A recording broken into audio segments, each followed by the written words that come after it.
Di bukit yang jauh tampak kayu salib, lambang kutub nestapa celah.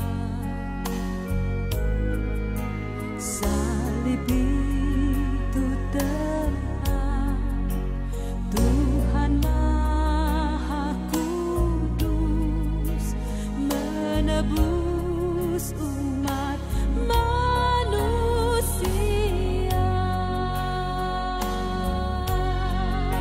Salib itu ku junjung penuh hingga tiba saat ajalku. Salib itu ku rangkul teguh dan mahkota kelak milikku.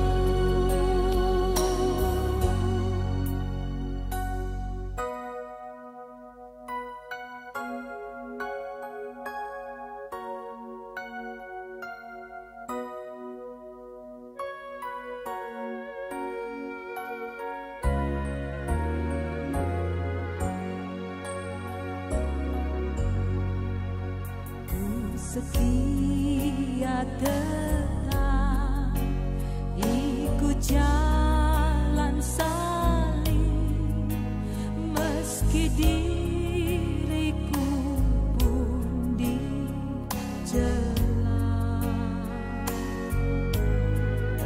Satu saat gelap ku dibawa pergi ke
dan segala kemegahannya. Yesus mau ke dunia karena kita semua, Dia rela disalibku yang berdosa. Yesus mau kita semua percaya kepadanya, terima anugerah keselamatannya.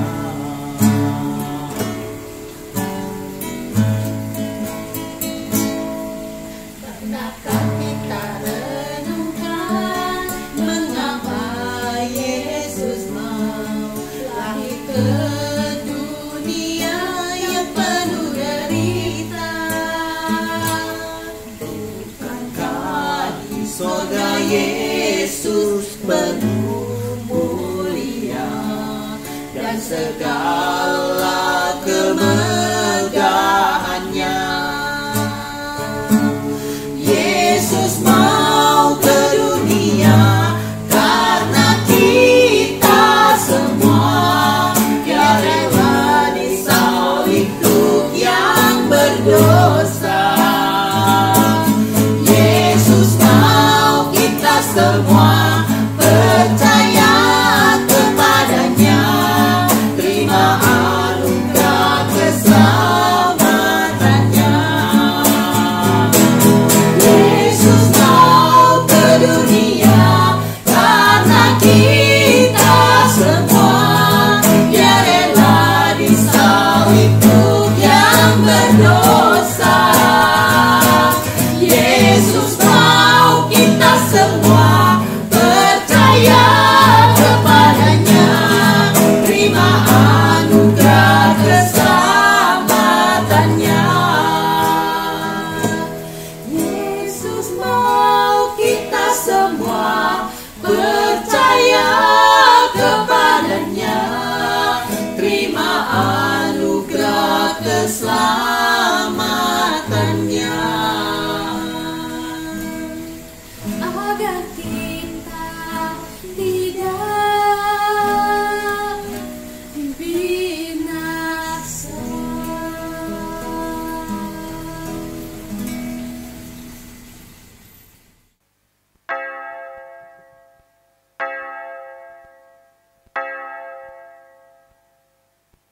Shalom saudara-saudara yang dikasihi Tuhan. Selamat hari Minggu. Tuhan Yesus menyertai dan memberkati kita di sepanjang minggu ini. Dan hari ini saatnya kita datang kepada Tuhan untuk beribadah. Kita bersyukur karena Tuhan masih memberikan kita kesempatan untuk beribadah.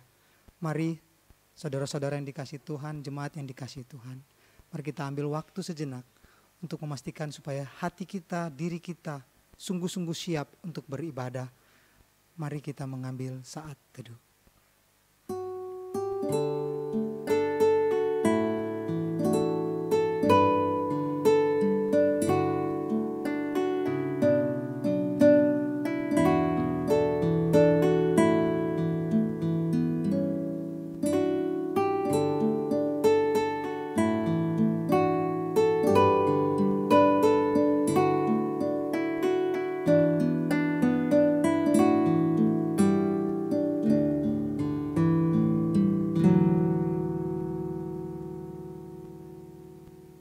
Amin.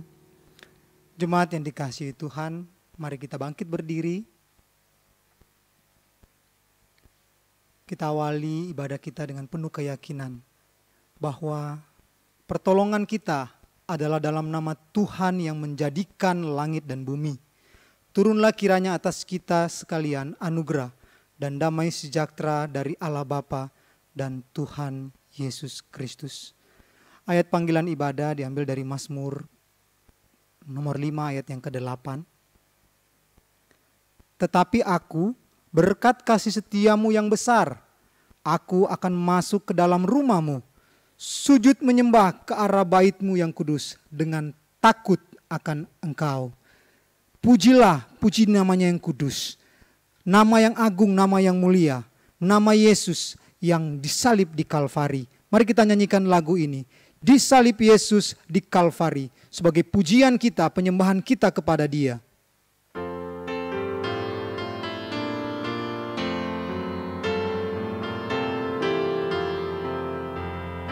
Di salib Yesus di Kalvari, ku serahkan dosaku yang keji, oleh darahnya aku bersih. Puji namanya, puji namanya, puji namanya, oleh darahnya aku bersih. Puji namanya, kini bahagiaku penuh, Yesus berdiam di dalamku, sungguh ku selamat, ku ditebus. Puji namanya, puji namanya, puji namanya, puji namanya, oleh darahnya aku bersih. Puji namanya. Mari semua ke salibnya, jiwa ragamu serahkanlah untuk dibasuhi darahnya. Puji namanya, puji namanya. Mari kita nyanyikan pujian ini. Mari semua ke salibnya, jiwa ragamu serahkanlah untuk dibasuhi darahnya. Puji namanya, puji namanya, puji namanya, puji namanya, oleh darahnya aku bersih. Puji sekali lagi, puji namanya, puji namanya, puji namanya, oleh darahnya aku bersih. Puji namanya. Mari kita berdoa. Bapa kami yang di dalam sorga, Bapa yang baik dalam seluruh kehidupan kami, setiap jemaat-Mu, setiap pribadi lepas pribadi. Sungguh kami sangat bersyukur ya Tuhan, dalam kesempatan ini kami masih diberikan kesempatan untuk beribadah. Sungguh ya Tuhan, kami sangat bersyukur karena Engkau masih memberikan kami hidup ya Tuhan. Kami sangat bersyukur untuk anugerah yang besar yang Engkau berikan kepada kami melalui Yesus Kristus, anak-Mu yang tunggal, untuk menyelamatkan kami. Kami berdoa ya Tuhan hari ini ketika kami beribadah, kami berada di rumah kami masing-masing, dan kami berada di sini ya Tuhan. Biarlah kami semua dapat merasakan hadirat-Mu ketika kami memuji nama-Mu yang kudus, ketika kami memuji nama-Mu yang besar, Allah yang ditinggikan. Dan biarlah setiap bagian dalam ibadah kami hari ini, kami dapat menikmati hadirat Tuhan dari waktu ke waktu ya Tuhan. Berkati ya Tuhan sepanjang ibadah kami, sepanjang dari awal, pertengahan sampai akhir. Biarlah Tuhan turut campur tangan.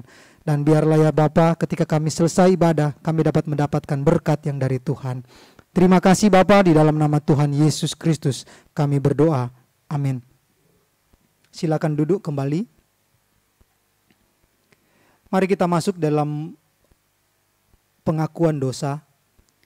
Kita siapkan hati kita untuk masuk dalam pengakuan dosa. Mazmur pasal 139 ayat 23 sampai 24 mengatakan, "Selidikilah aku ya Allah, dan kenalah hatiku. Ujilah aku dan kenalah pikiran-pikiranku.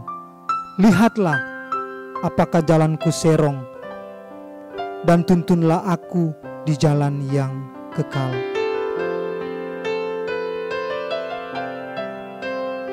Mari kita nyanyikan lagu ini untuk mengantar kita dalam pengakuan dosa. Kasih Allah amat besar yang tak dapat kulukiskan. Mari jemaat yang dikasihi Tuhan, datang kepada Allah dengan penuh keyakinan ada kasih Allah yang amat besar.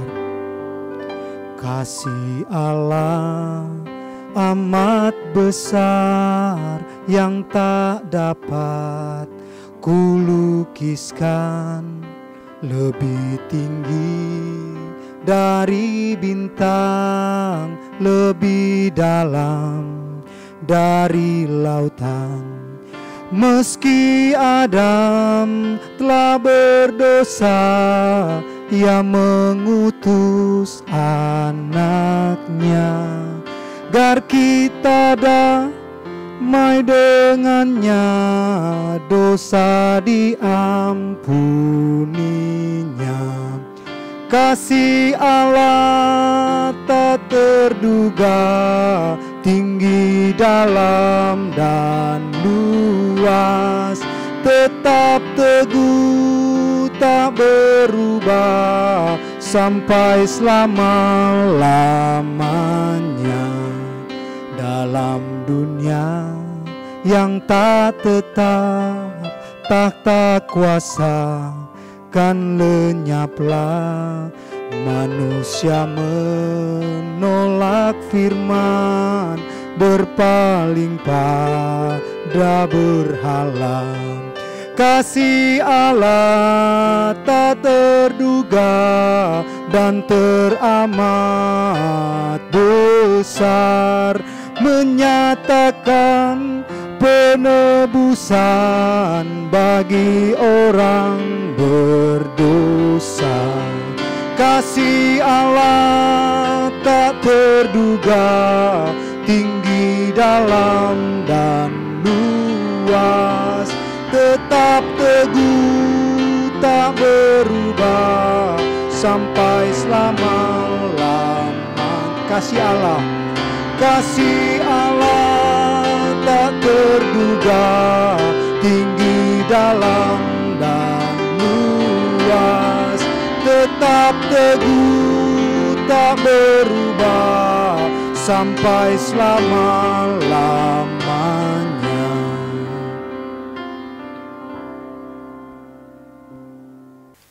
Bapak, Ibu, saudara-saudara sekalian, mari kita bersatu di dalam doa.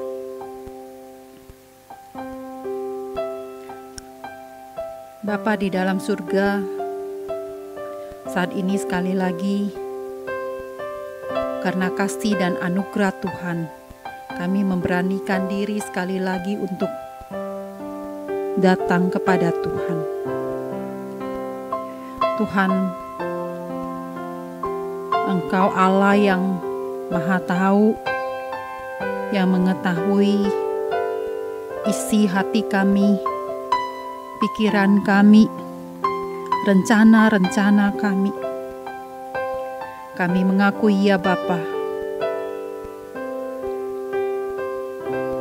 banyak kali pikiran kami, isi hati kami, rencana-rencana kami, bahkan perbuatan-perbuatan kami adalah hal-hal yang jahat, adalah hal-hal yang hanya menjadi kehendak kami sendiri, yang tidak sesuai dengan kehendak Tuhan. Dan kami berdosa kepada Tuhan. Tuhan, ampunilah kami. Ya Tuhan, kiranya Tuhan kembali menolong kami untuk boleh taat akan kehendak Tuhan saja. Kami boleh bertobat dari segala dosa-dosa kami, dan hidup kami boleh kembali mempermuliakan nama Tuhan. Bapa di dalam surga, kami bersyukur untuk pengampunan Tuhan sekali lagi untuk setiap kami pada hari ini. Kami berdoa di dalam nama Tuhan Yesus Kristus, Juru Selamat kami yang hidup. Amin.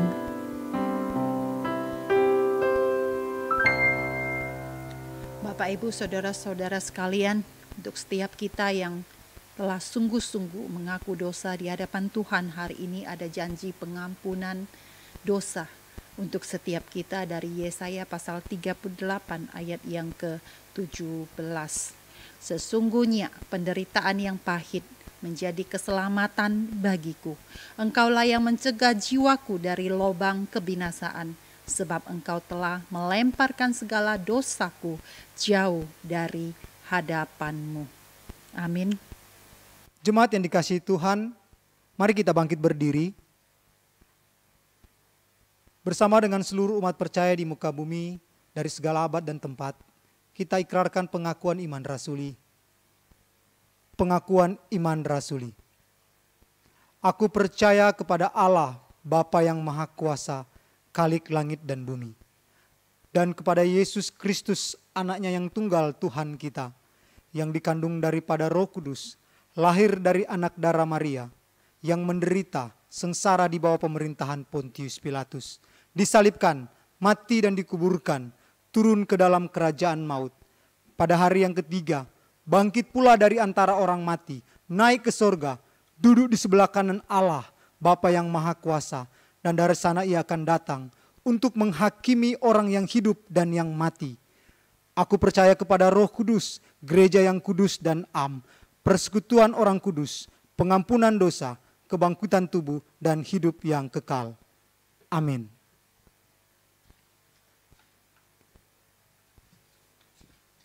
Mari kita akan mempersiapkan hati kita untuk mendengarkan firman Tuhan. Pernahkah kita renungkan mengapa Yesus mau datang ke dunia, lahir ke dunia yang penuh derita ini? Bukankah di sorga Yesus penuh dengan kemuliaan dan segala kemegahannya? Mari saudara-saudara yang dikasihi Tuhan, melalui lagu ini kita renungkan dan kita siapkan hati kita untuk mendengarkan firman Tuhan.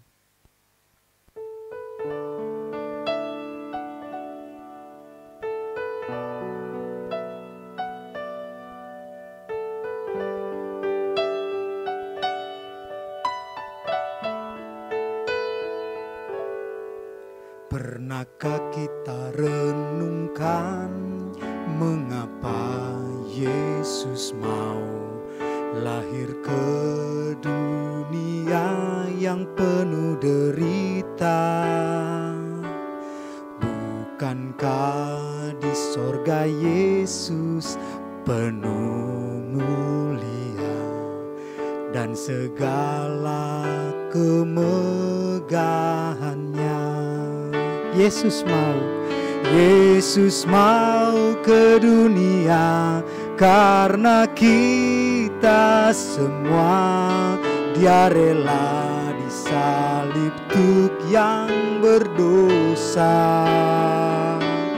Yesus mau kita semua percaya kepadanya, terima anugerah keselamatannya.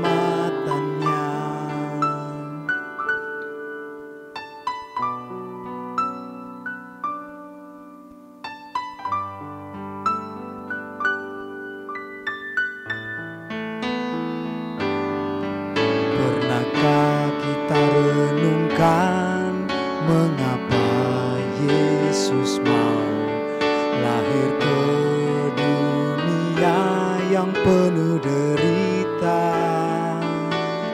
Bukankah di sorga Yesus penuh mulia dan segala kemegahannya?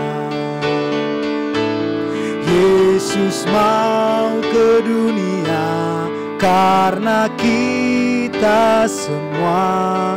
Dia rela disalib untuk yang berdosa. Yesus mau kita semua percaya kepadanya, terima anugerah keselamatannya. Yesus mau ke dunia karena kita semua. Dia rela disalib untuk yang berdosa. Yesus mau kita semua percaya kepadanya, terima anugerah keselamatan. Sekali lagi kita nyanyikan, Yesus mau kita semua, Yesus mau kita semua percaya kepadanya, terima anugerah keselamatannya. Yesus mau kita semua, Yesus mau kita semua percaya kepadanya, agar kita tidak binasa.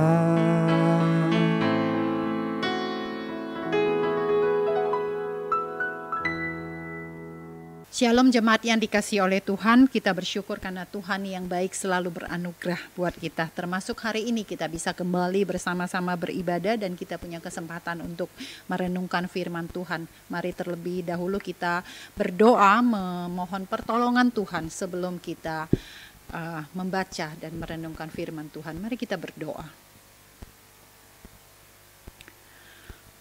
Bapa di dalam surga, kami bersyukur karena anugerah Tuhan.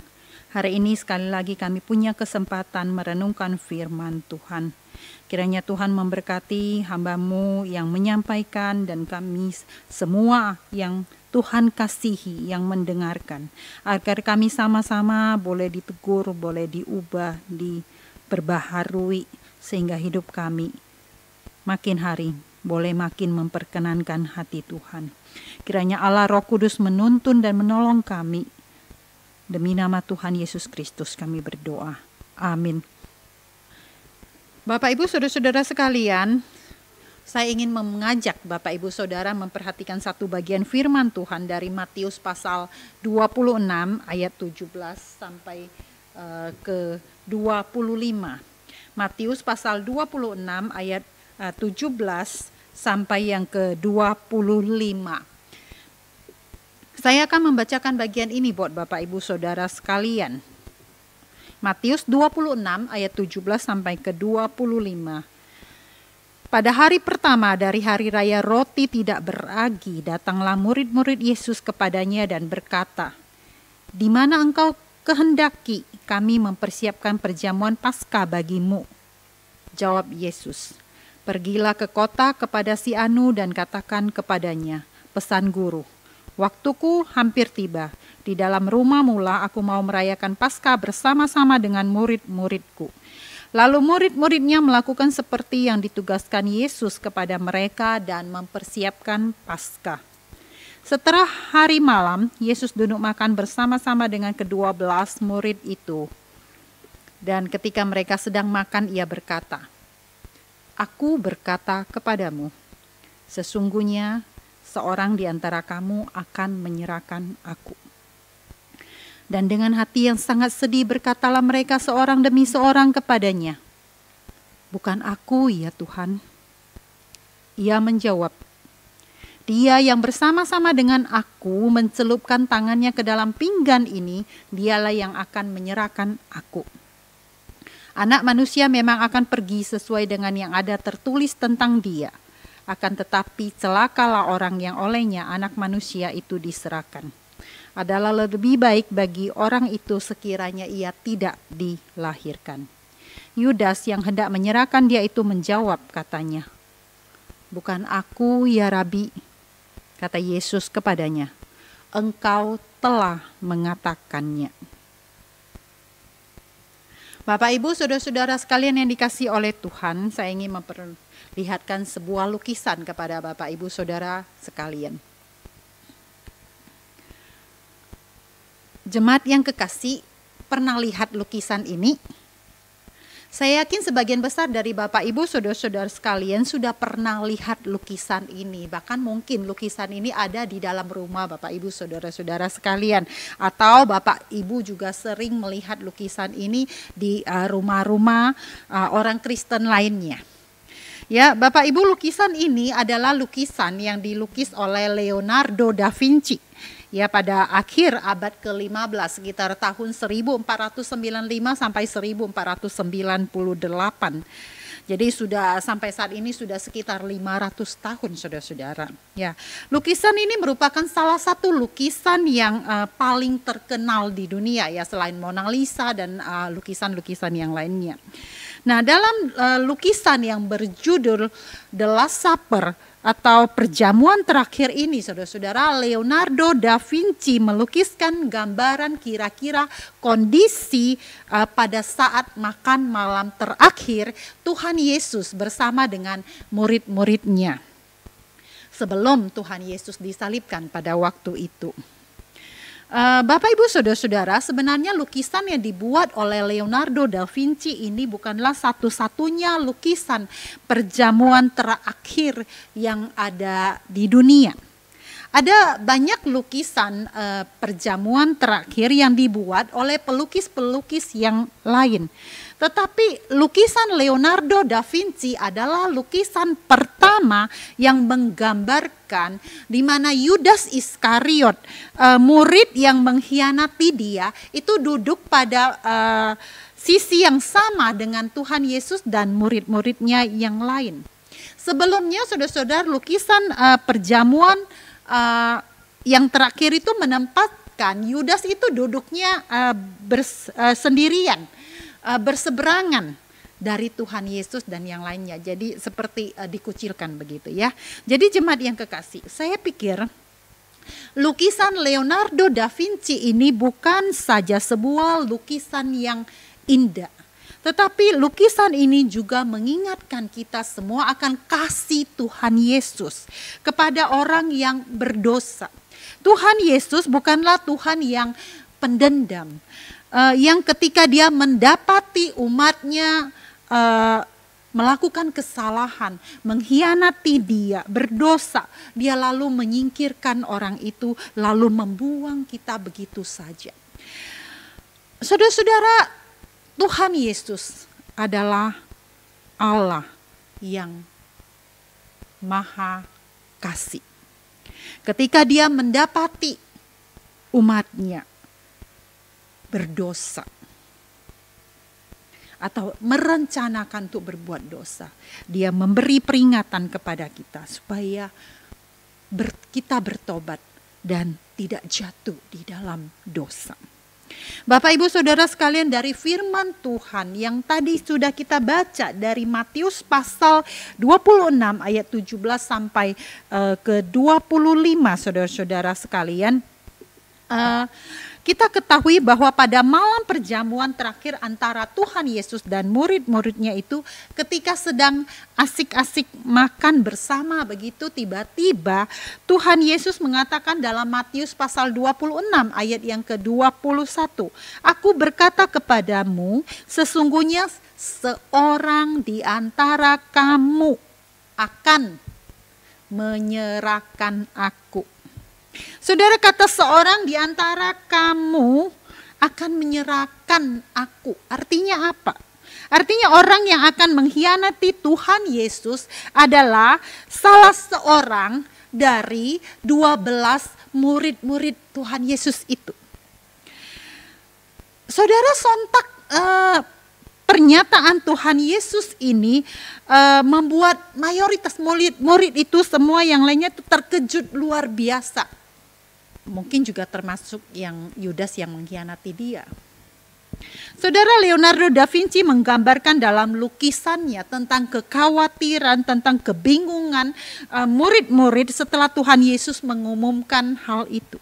Alkitab menunjukkan di Matius 26 ayat yang ke-22, murid-murid dengan hati yang sangat sedih berkata seorang demi seorang kepada Tuhan Yesus, ya. Mungkin waktu itu ada Petrus, Andreas, Yakobus, Yohanes dan lain-lain satu persatu bergantian berkata, "Bukan aku ya Tuhan. Bukan aku Tuhan, bukan aku ya Tuhan. Bukan aku ya Tuhan." Lalu Tuhan Yesus melanjutkan berkata, "Dia yang bersama-sama dengan aku mencelupkan tangannya ke dalam pinggan ini." Saudara, mungkin sekali pada waktu itu Tuhan Yesus dan ke-12 muridnya itu semuanya bersama-sama makan dari pinggan. Pinggan itu sebuah piring besar gitu ya, piring makan yang besar bersama-sama. Jadi mereka sama-sama makan dari satu piring besar yang sama-sama ngambil makanan dari piring besar itu begitu. Jadi perkataan dia yang bersama-sama dengan aku mencelupkan tangannya ke dalam pinggan ini bukan untuk mengidentifikasi atau menunjukkan siapa pengkhianatnya begitu ya. Karena yang tangannya ngambil makanan di pinggan itu, saudara-saudara, itu bukan hanya satu orang selain Tuhan Yesus begitu ya. Jadi bukan hanya Yudas begitu, tetapi sama-sama yang lain-lain juga semua ngambil dari pinggan itu begitu. Tetapi jadi saudara-saudara, tetapi kalimat ini lebih menekankan kepada sedihnya Tuhan Yesus, saudara-saudara. Karena yang mengkhianati dia ternyata bukan orang lain, tetapi orang yang sangat dekat dengan dia. Orang yang makan bareng sama dia, orang yang makan sepiring kongsian sama dia, orang yang dia pilih, orang yang dia kasihi. Itulah orang yang mengkhianati dia. Saudara-saudara, apakah saudara pernah nggak merasakan sakit hatinya dikhianati,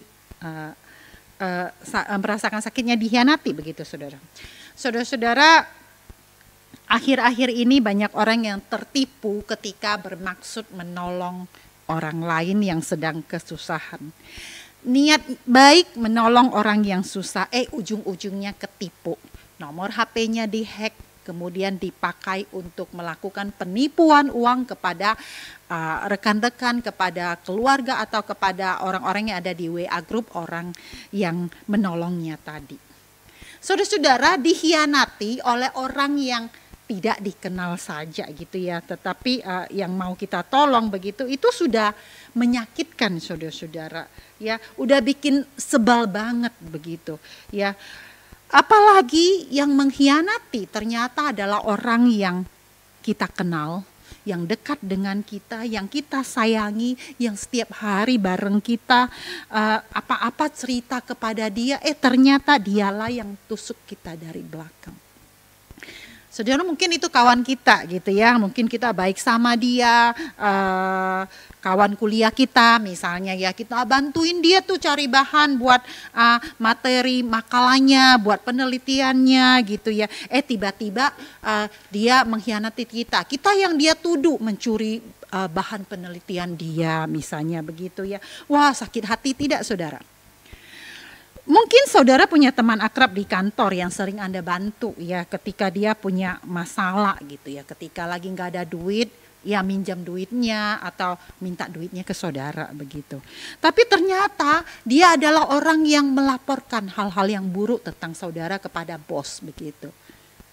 Sakit hati tidak saudara?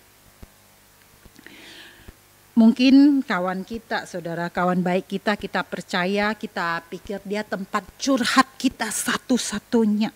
Sehingga semua rahasia kita kasih taunya ke dia.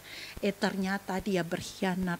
Dialah orang yang merebut suami kita, istri kita, berselingkuh di belakang kita. Waduh, sakit hati tidak saudara? Siapa yang tidak sakit hati seperti itu? Saudara, demikian juga dengan Tuhan Yesus, saudara-saudara. Dikhianati oleh muridnya sendiri yang begitu dia kasihi, itu adalah hal yang sangat menyakitkan. Murid yang dia percaya, dia yang dikasih pegang uang kas, yang selalu Tuhan Yesus tolong, selalu Tuhan Yesus lindungi ketika dalam bahaya, ketika ada ombak badai, ketika banyak hal. Tuhan Yesus begitu mengasihi murid-muridnya ini. Tetapi dialah yang berkhianat. Seharusnya ketika Tuhan Yesus dapat masalah, ketika ada orang yang mau jahatin Tuhan Yesus, harusnya mereka murid-murid itulah yang mati-matian menolong dia, membela dia. Tetapi kenyataannya tidak begitu. Dialah yang menyerahkan Tuhan Yesus kepada orang jahat. Saudara-saudara yang Tuhan kasihi, Tuhan Yesus jelas tahu siapa yang sebelumnya ketemu sama imam-imam kepala dan sepakat dengan mereka untuk menyerahkan atau menjual Tuhan Yesus dengan harga 30 keping uang perak. Karena itu Tuhan Yesus berkata dalam Matius 26 ayat yang ke-24, saudara perhatikan. Tuhan Yesus berkata, anak manusia memang akan pergi sesuai dengan yang ada tertulis tentang dia. Artinya apa? Artinya kematian Kristus memang akan terjadi sebagaimana yang telah dinubuatkan dalam berbagai nas firman Tuhan dalam perjanjian lama. Akan tetapi Tuhan Yesus berkata, celakalah orang yang olehnya anak manusia itu diserahkan. Adalah lebih baik bagi orang itu sekiranya ia tidak dilahirkan. Artinya adalah saudara-saudara, kedaulatan Allah akan segala peristiwa termasuk dalam kematian Kristus tidak membebaskan manusia dari tanggung jawabnya atas kesalahannya. Orang yang mengkhianati Kristus harus mempertanggungjawabkan dosanya dan ada hukuman yang mengerikan yang menanti dia. Maka Tuhan Yesus bilang lebih baik dia tidak lahir. Bapak Ibu, Tuhan Yesus sangat-sangat mengasihi Yudas. Tuhan Yesus tidak ingin Yudas menerima hukuman itu. Tuhan Yesus sangat berharap dengan peringatan-peringatan yang telah dia sampaikan dalam perjamuan malam itu, Yudas akan bertobat dan akan membatalkan rencana yang dibuatnya untuk menjual Tuhan Yesus. Tetapi apa yang Yudas pikirkan, saudara? Dia bukannya bertobat. Dia bukannya minta maaf, dia bukannya minta ampun kepada Tuhan Yesus atas kesalahannya. Tetapi di ayat ke-25, Yudas masih berpura-pura dan bersikap munafik di hadapan Allah yang Maha Tahu itu. Yudas mungkin berpikir tadi waktu murid-murid yang lain ngomong, bukan aku ya Tuhan, cuma dia sendiri yang diam tadinya. Jadi kalau dia diam terus mungkin nanti kecurigaan akan mengarah kepada dia ini. Oleh sebab itu dia juga berpura-pura mengajukan pertanyaan dan mengatakan kepada Tuhan Yesus, bukan aku ya Rabi. Tetapi kata Tuhan Yesus kepadanya, engkau telah mengatakannya. Tuhan Yesus memang tidak terus terang seperti Nabi Nathan ketika menegur Raja Daud yang berkata, engkaulah orangnya. Tetapi jawaban Kristus, engkau telah mengatakannya, sebenarnya sudah cukup jelas untuk menyadarkan Yudas. Bahwa dia tahu segala sesuatu. Bahwa Tuhan Yesus tidak bisa dibohongi. Bapak, Ibu, saudara-saudara sekalian. Tetapi walaupun sudah diperingatkan, Tuhan Yesus berulang-ulang. Yudas tetap bebal dan melanjutkan pengkhianatannya. Memang kita tahu bahwa di bagian lain dikatakan bahwa iblis sudah merasuki dia. Dan dia melanjutkan keberdosaannya. Saudara-saudara, beberapa penafsir berusaha menafsirkan apakah kenapa Yudas mengkhianati Tuhan Yesus. Apakah semata-mata karena Yudas adalah orang yang tamak, rakus atau mata duitan gitu ya, karena dia memang dicatat sebagai bendahara yang tidak jujur begitu ya, sering mencuri uang di dalam kas yang dia pegang begitu. Nah, sehingga sepertinya hal yang sama itu karena dia tamak uang, maka dia tega saja menjual Tuhan Yesus dengan harga yang murah, cuma 30 keping uang perak, saudara-saudara. Saudara-saudara, berapa sih harga uang 30 keping uang perak? 1 keping perak itu saudara-saudara berharga 3 dinar uang Romawi. 1 dinar itu sama dengan upah buruh sehari. 30 keping uang perak itu sama dengan 90 dinar. Jadi kira-kira misalnya kita hitung rupiah kan, kita hitung rata-rata upah buruh sehari di sini kira-kira 100.000 misalnya saudara-saudara. Jadi 30 keping itu kira-kira jumlah nilainya adalah 9 juta rupiah. Saudara-saudara, apakah benar karena uang segitu Yudas rela menjual guru yang mengasihi dia? Saudara-saudara, tapi jika karena hanya duit semata, ya, tetapi mengapa Yudas ketika dia tahu Tuhan Yesus sudah mati disalibkan, kemudian dia membuang uang 30 keping perak itu, kemudian dia buang. Saudara-saudara, kemudian menafsirkan bahwa motif Yudas sebenarnya mula-mula bukan hanya semata-mata karena uang begitu ya, tetapi karena ada motif lain, yaitu dia berharap bahwa Tuhan Yesus itu bisa menjadi pahlawan yang membebaskan bangsa mereka dari penjajahan Romawi. Dia tahu ya Tuhan Yesus itu punya kuasa, dia tahu Tuhan Yesus itu hebat, Tuhan Yesus harusnya mampu, Tuhan Yesus harusnya bisa menolong mereka lepas dari penjajah begitu. Tetapi tampaknya Tuhan Yesus tidak melakukan itu begitu. Karena itu sepertinya dia kesel. Dia harus paksa Tuhan Yesus dalam tanda petik gitu ya. Dia harus paksa Tuhan Yesus supaya Tuhan Yesus bikin Tuhan Yesus, mungkin dengan cara itu dia menjual Tuhan Yesus, kemudian bikin Tuhan Yesus ngamuk, dan ketika Tuhan Yesus ngamuk baru Tuhan Yesus menunjukkan kekuatannya dan dia menyerang melawan penjajah gitu ya, melawan pemerintahan Romawi.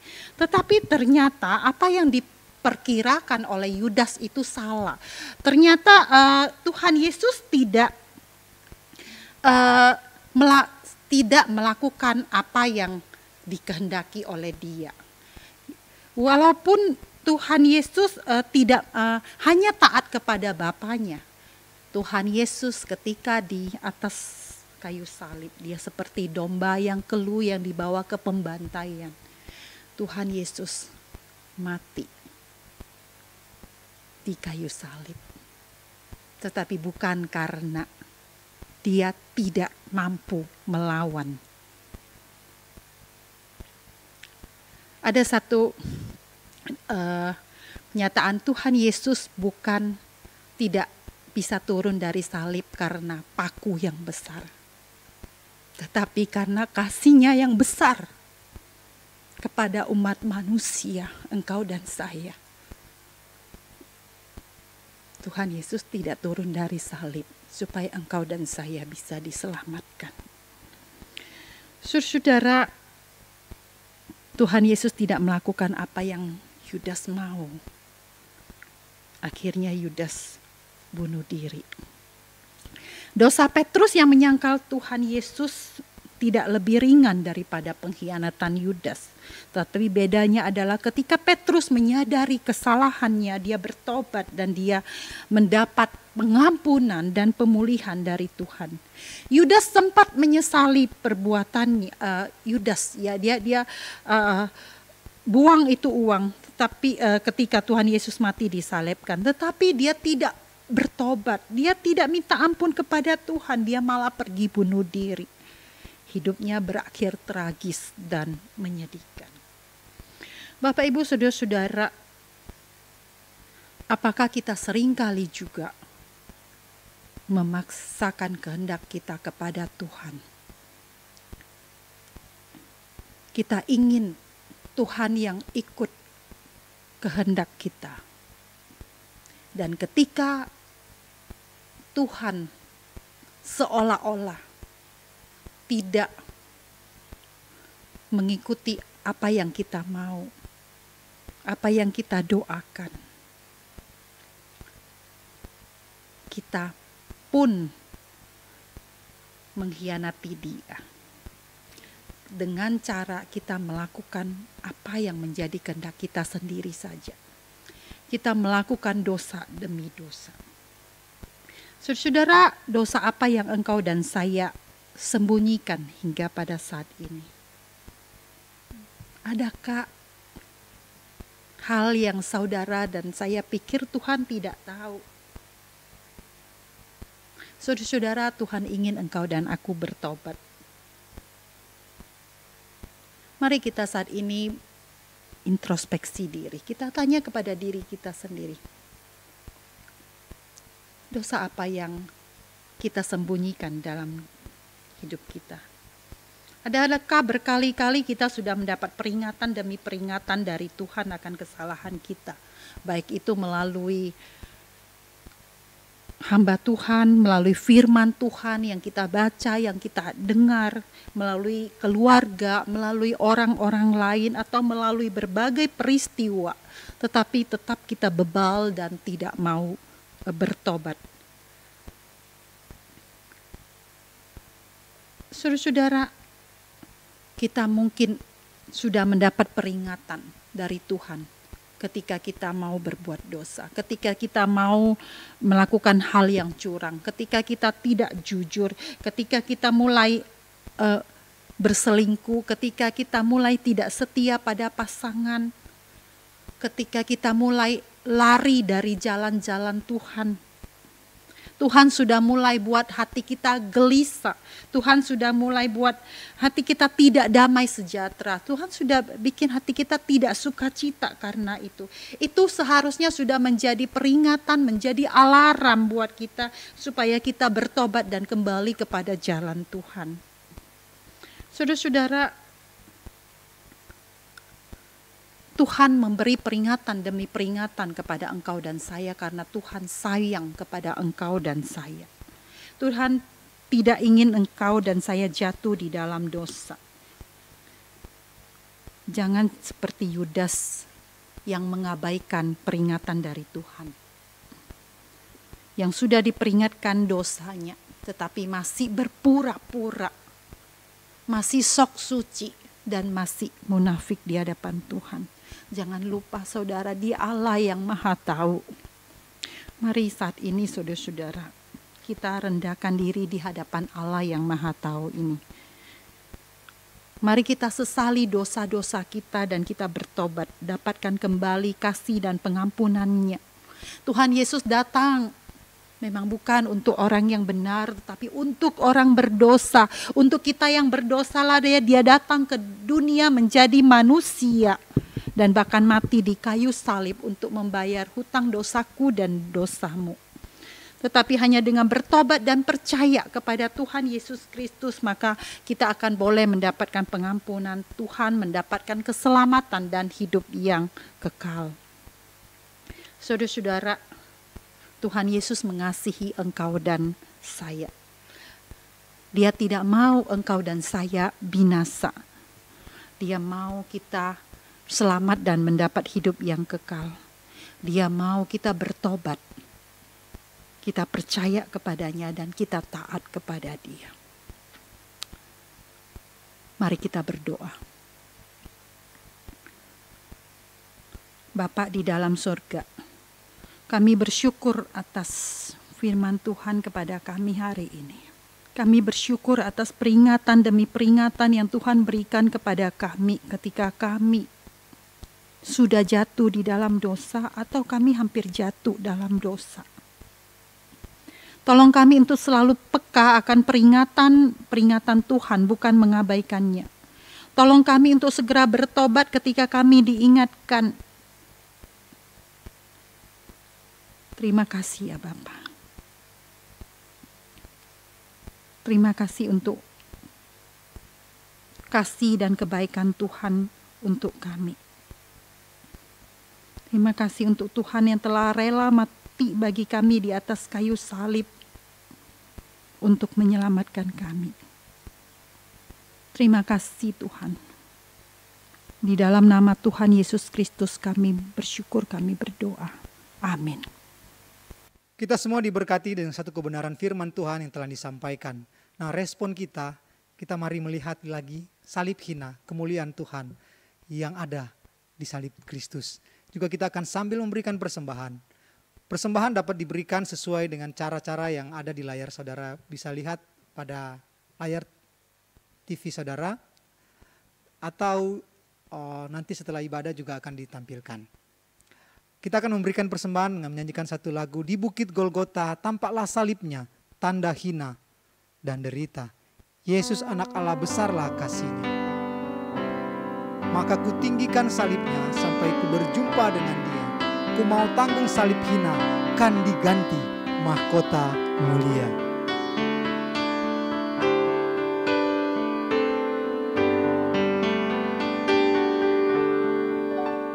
Di bukit Golgota tampaklah salibnya, tanda hina dan derita.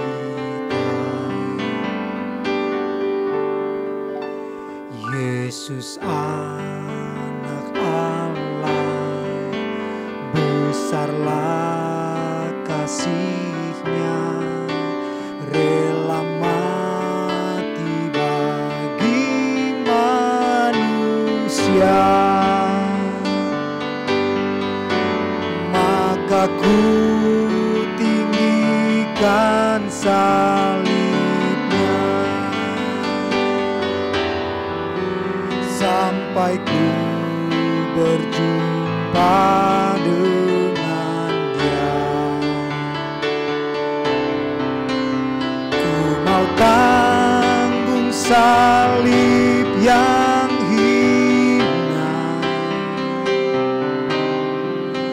kan diganti mahkota mulia. Ayat yang ketiga, pada salib itu, pada salib itu, ku kan setia selalu, amin, menanggungnya sepanjang hidup.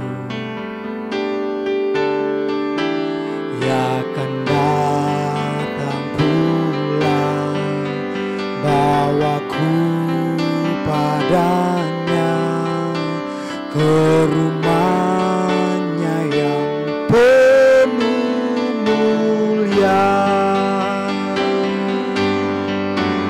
Maka ku tinggikan salibnya sampai ku berjumpa dengan Dia. Ku mau tanggung salib yang hina, kan diganti mahkota mulia.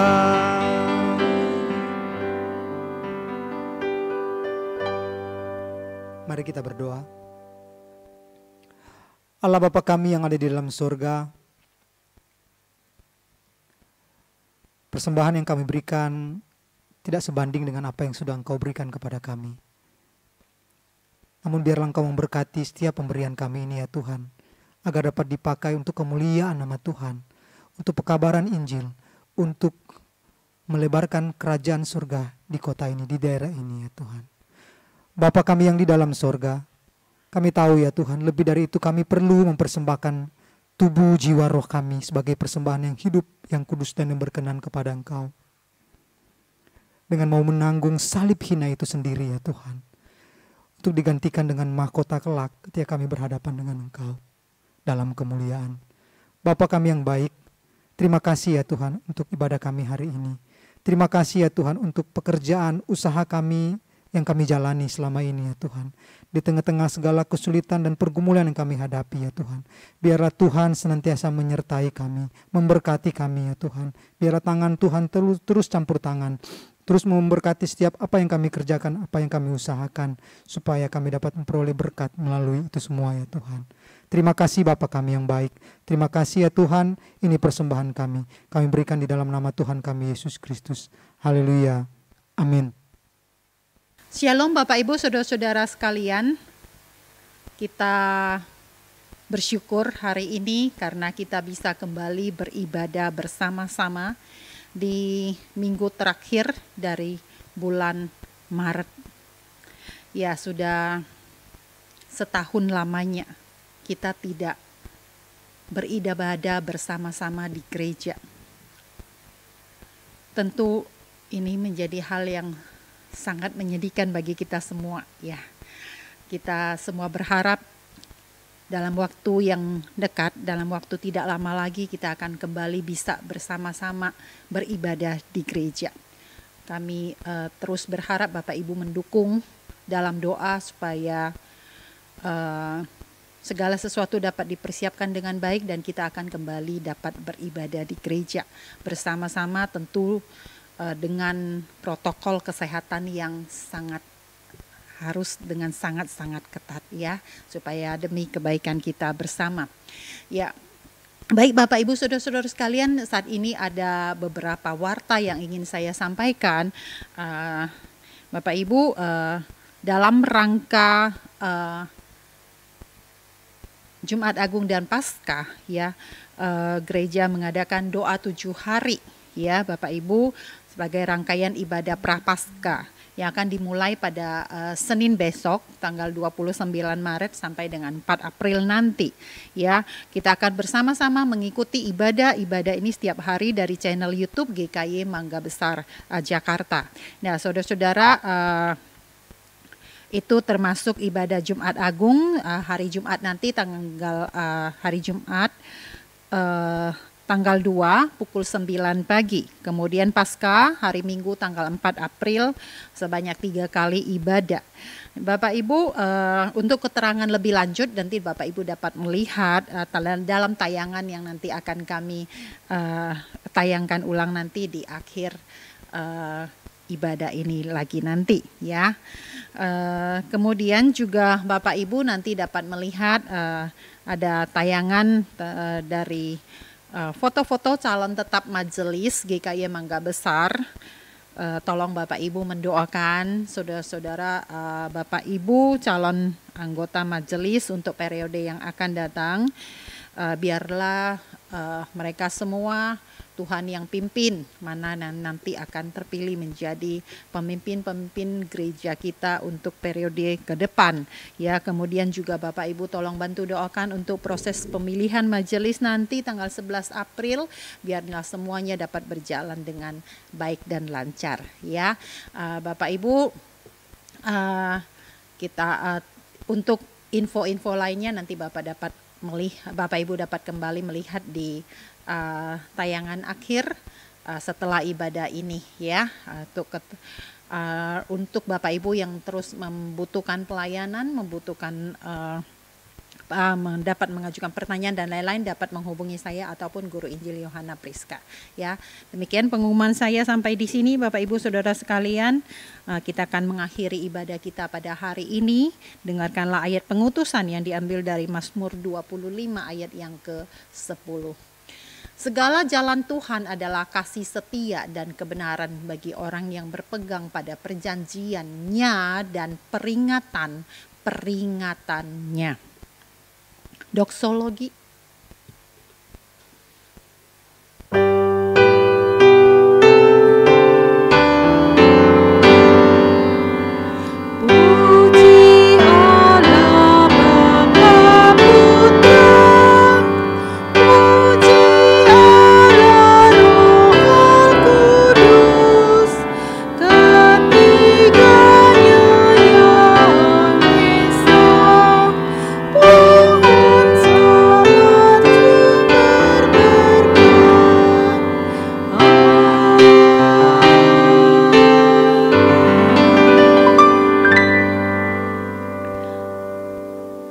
Bapa di dalam surga, kami mengucap syukur karena Tuhan yang sudah pimpin kami dalam ibadah kami pada hari ini.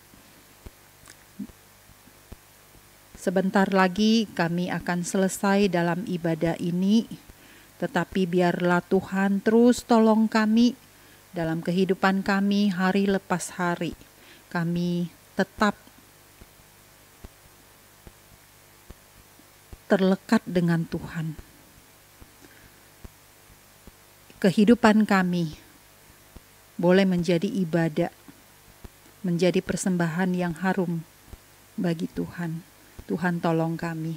Terima kasih ya Bapa, kiranya kasih karunia dari Allah Bapa, anugerah, karunia dari Tuhan Yesus Kristus, penghiburan, kekuatan, dan pertolongan dari Allah Roh Kudus terus menyertai kami semua sejak saat ini sampai selama-lamanya. Amin.